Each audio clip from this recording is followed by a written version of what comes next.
Hi everyone, in this video we talked about portfolio optimization.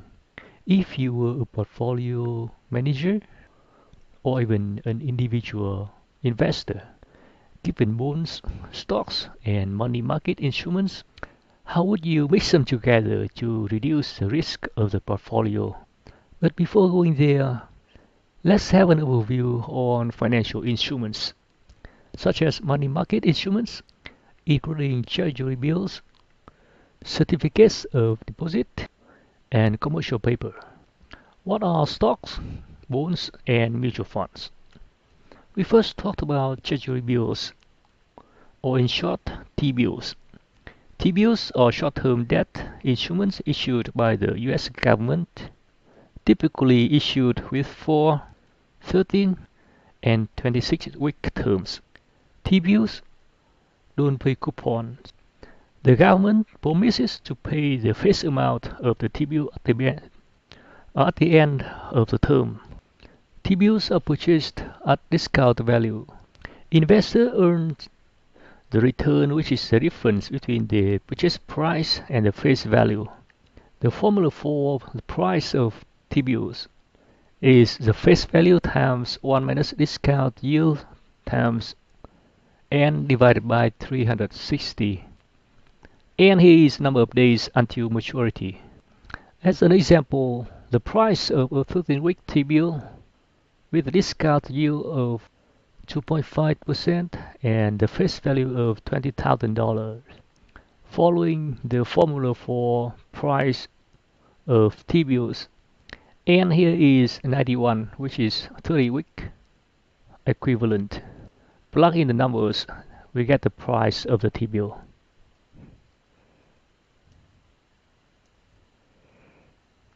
which is a bit lower than 20,000, and which is a price that investors would buy to earn the face value of $20,000.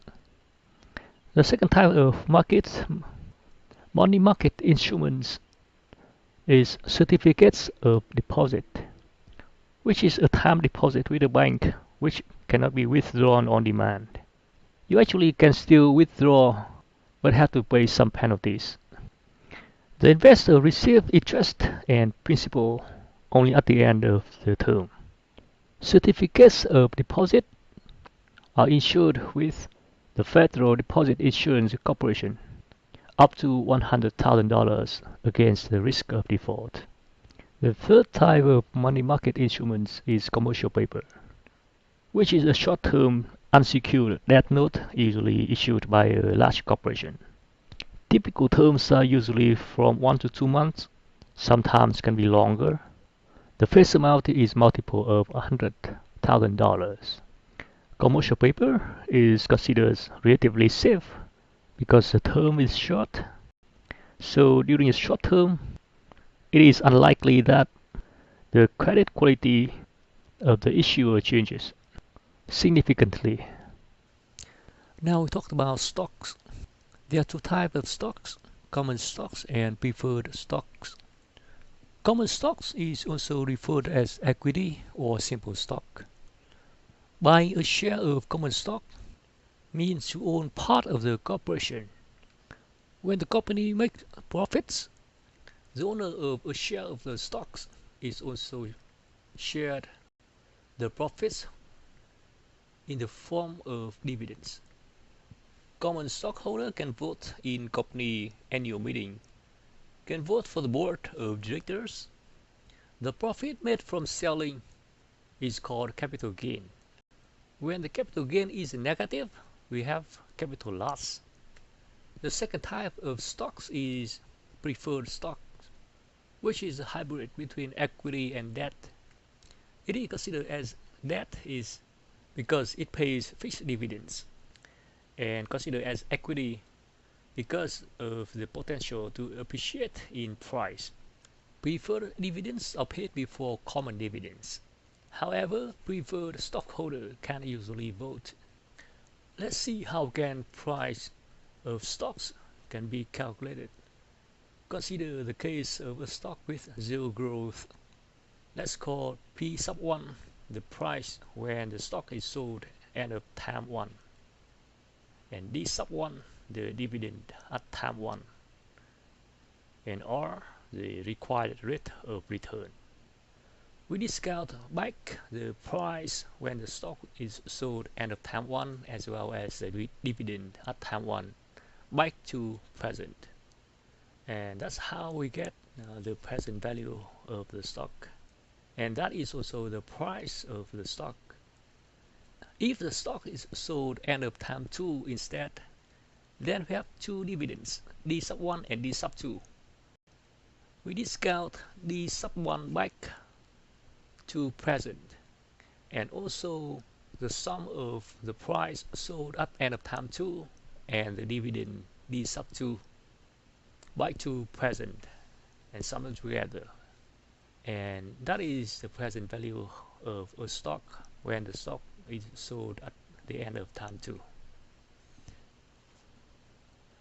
When a dividend paying stock is held longer and longer, the present value of the sale price becomes smaller and smaller because the denominator 1 plus R to the n becomes larger and larger. Furthermore, if a stock is held indefinitely, the present value of the sale price can be ignored, and eventually the present value of a dividend paying stock is equal to the present value of the expected future dividend stream.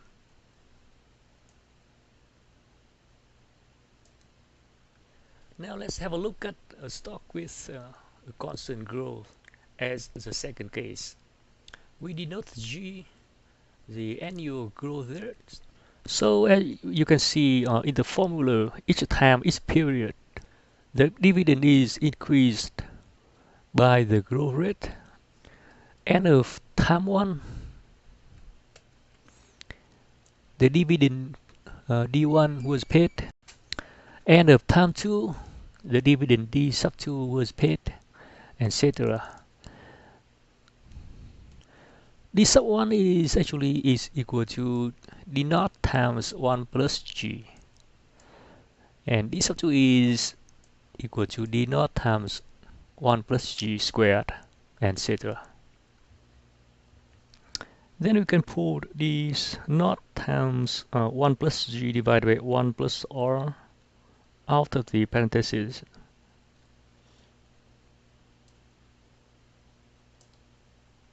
The sum of all the terms in the parentheses now becomes 1 divided by R minus G divided by 1 plus R.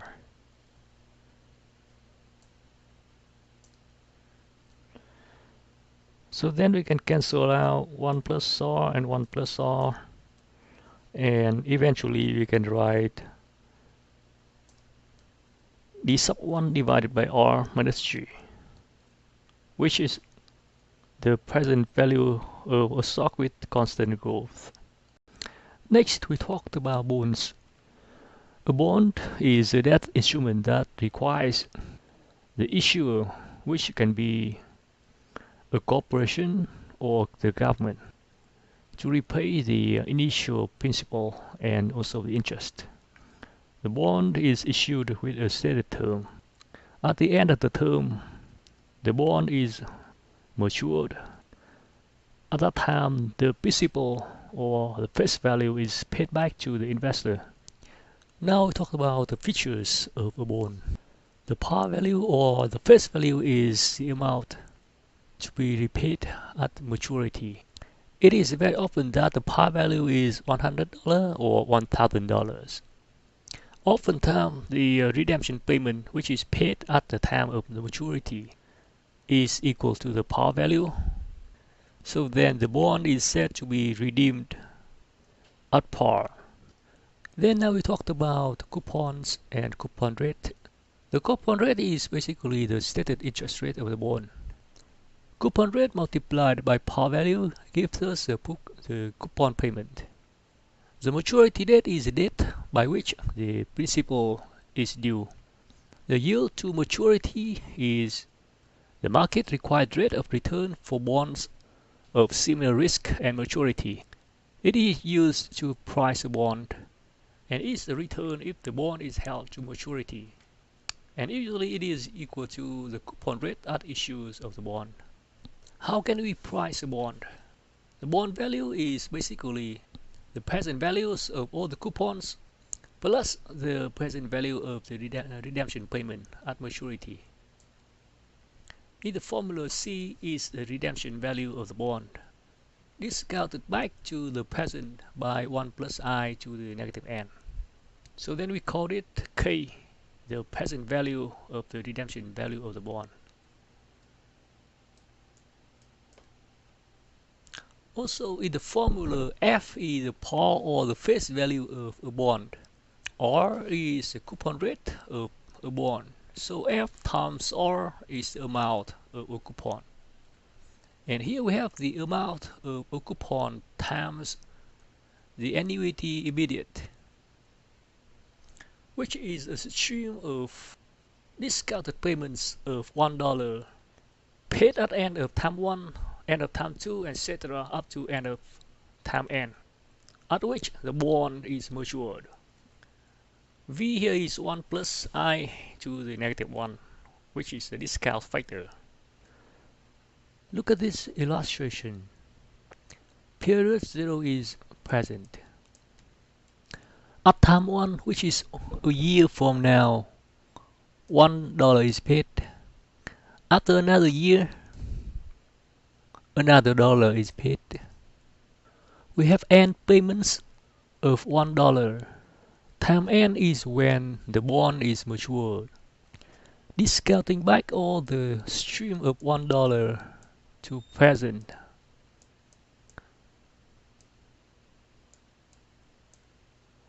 What we have at present is the annuity immediate.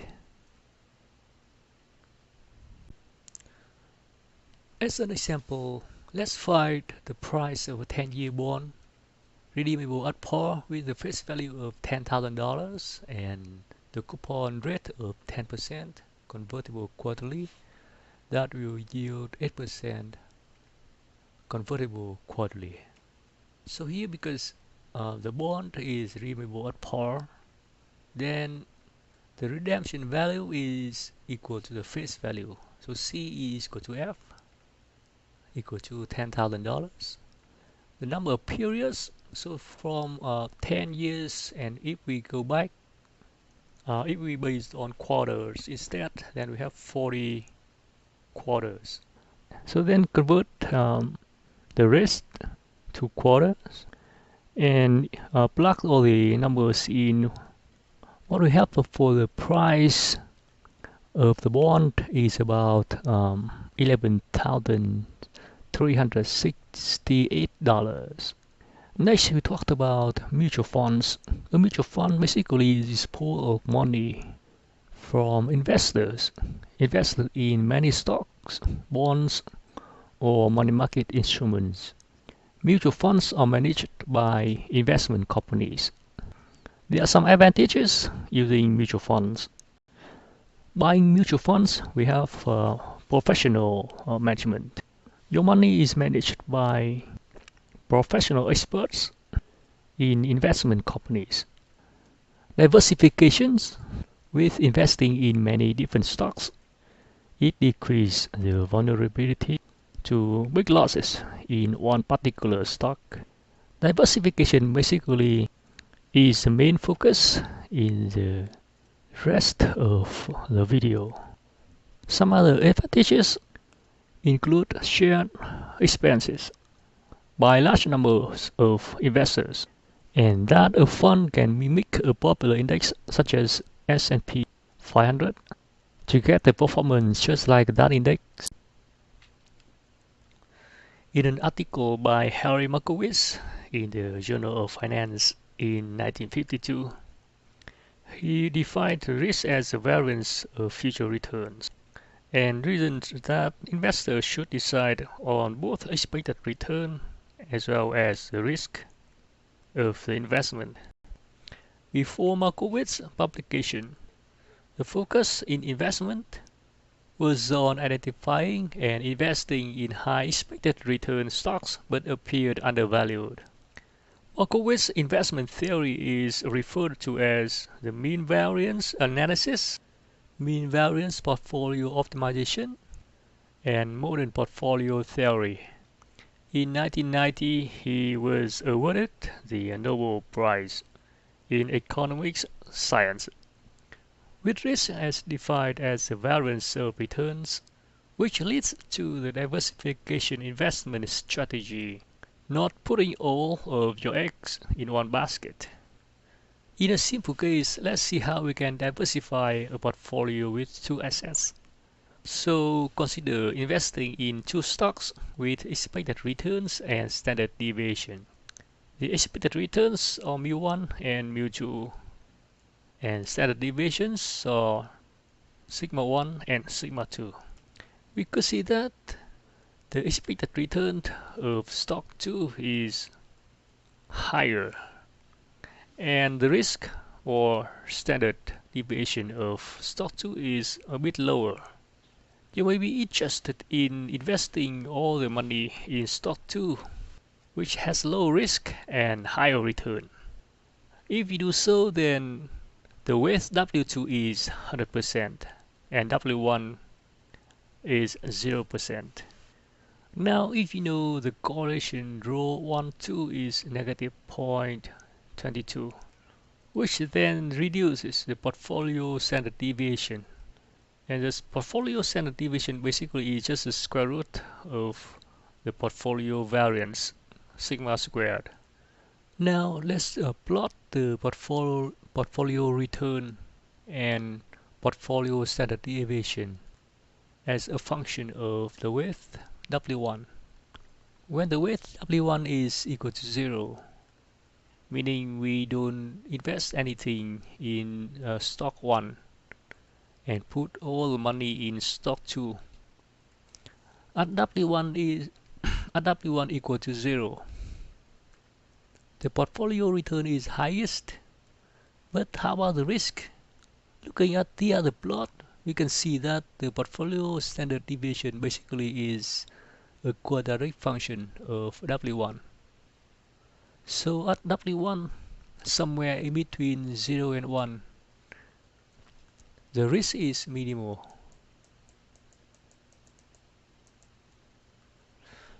Now let's see what the constraints are for the case of two assets. The sum of the weights W1 and W2 has to be equal to 1.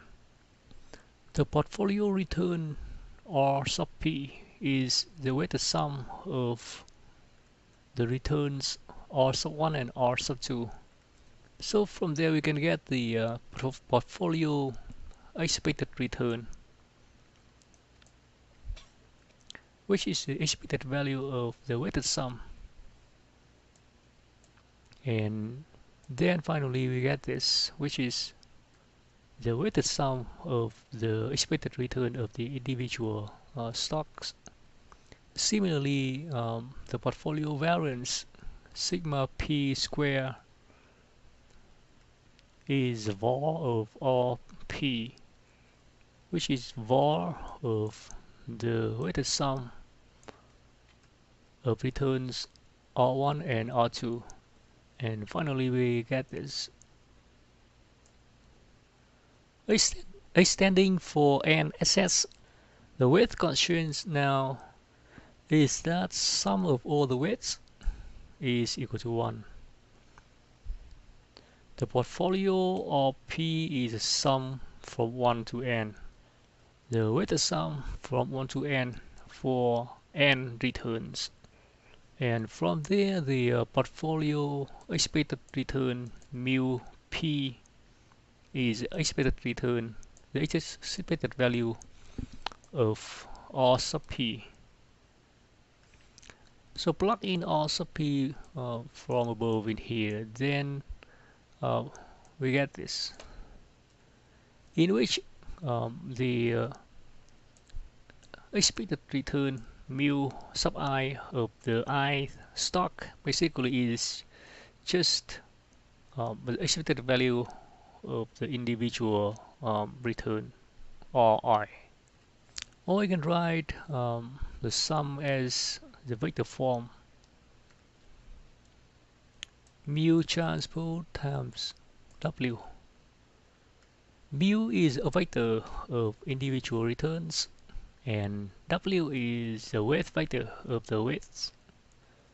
For portfolio variance, sigma sub p squared plug R sub p in, what you get is this. And you can also write the portfolio variance in the vector form, in which sigma is the covariance matrix. The covariance matrix has variances on the main diagonal and covariances otherwise. Also, we have K as the correlation matrix, vectors of 1 and vectors of zeros. If we plot the portfolio standard deviation as a function of number of assets, what we get is a decreasing function. So the portfolio standard deviation decreases as the number of assets increases. Now we talked about the mean variance optimization framework. The objective function is portfolio standard deviation. W prime times sigma times W. And W here is the weight vector.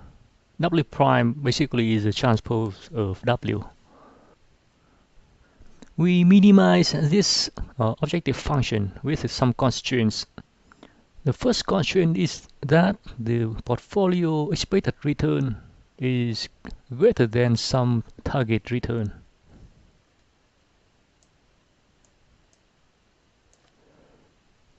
The second constraint means that the sum of all the weights is equal to 1. And remember that vector omega here is a vector of 1. So vector omega transpose times W is just the sum of all the weights in the weight vector W. Eta is a vector of 0. So the last constraint means that all the individual weights in the weight vector W has to be positive or greater than or equal to 0. Using the Lagrangian multiplier to convert the problem into unconstrained optimization problem, we can get the optimal weights in the closed form. However, typically the classical mean variance optimization is modified to include additional constraints. So there is no closed form solution. However, it can be solved using a solver. Here is a typical quadratic programming problem. We minimize an objective function, and there are equality constraints and inequality constraints. There are a number of available packages that can solve the QP problem. Here QP is for quadratic programming. If we plot the portfolio expected return against the portfolio standard deviation for all the portfolios, the portfolio forms the shape like in the figure. The most outer portfolios are on the red curve. The upper part of the curve is called the efficient frontier, which is a set of portfolios that dominates all other portfolios given expected return or risk. Portfolio D is the minimum variance portfolio in which we see only constraints that the sum of all the weights is equal to 1 and all individual weights are greater than or equal to 0. In the figure, portfolio E and portfolio C are at the same level of risk. However, portfolio E has higher expected return and is on the efficient frontier. Similarly, comparing portfolio A and B has have the same level of risk. However, A has higher level of expected return.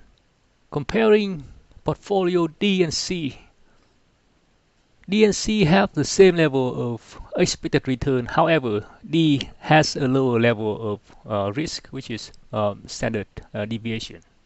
And D here is the minimum variance portfolio. Additional weight constraints may be added so that the weights for individual assets may be in some specified ranges.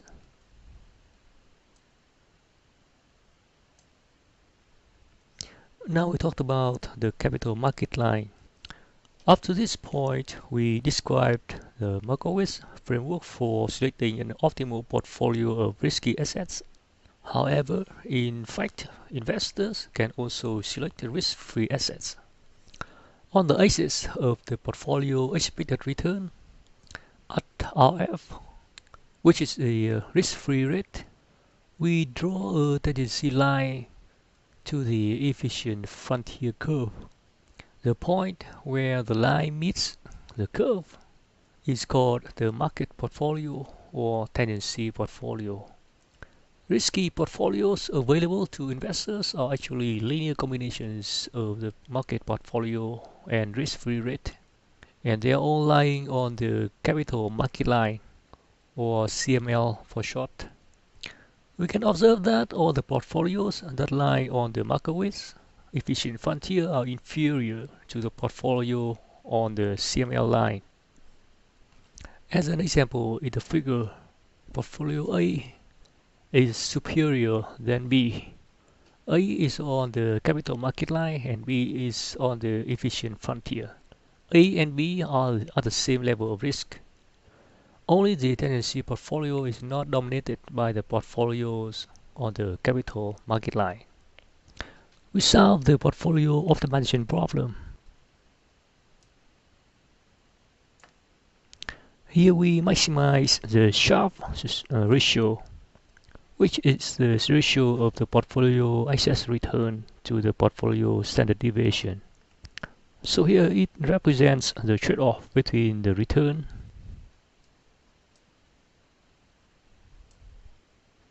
and the risk. Portfolio optimization under the mean variance framework or other approaches, using other risk measures or active investment strategies. Many mutual funds are managed relative to a particular benchmark or stock universe such as S&P 500 or Russell 1000.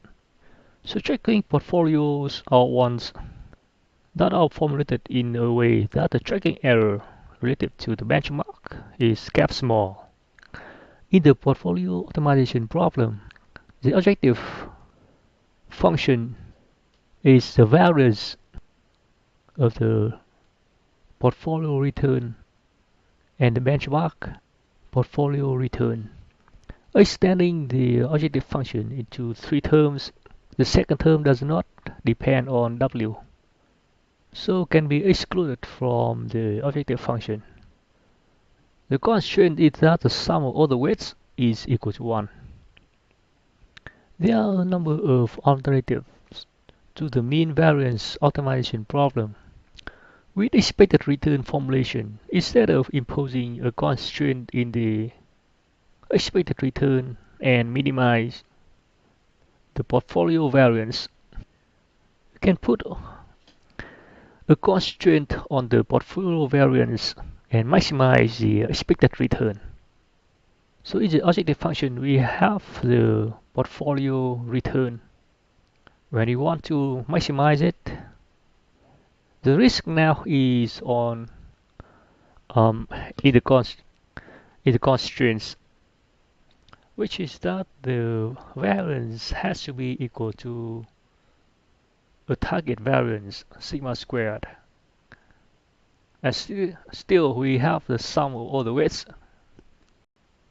equal to 1. Another possibility is to model the trade-off between the risk and return, and this is risk aversion formulation, in which lambda is called the risk aversion coefficient. Other risk measures include the absolute deviation, absolute moment risk measure of order Q, lower partial moment, semi-variance, Roy safety first criterion, quantile-based risk measure, values at risk, and conditional values at risk.